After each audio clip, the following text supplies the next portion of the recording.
சித்தர் பூமியாய் சிவலயம் காட்டும் அண்ணாமலையே போற்றி. சிவ ஓம் நம சிவாய.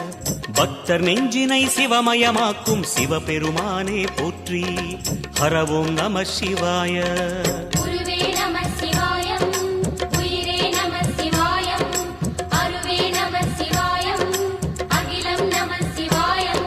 நம சிவாய நம சிவாய ஓம் நம சிவாய.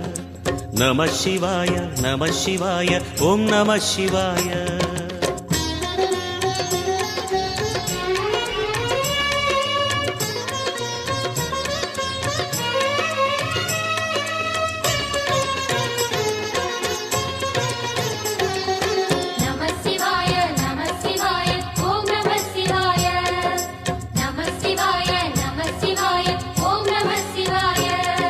அன்னை உமைக்கு இடமாய் உடலில்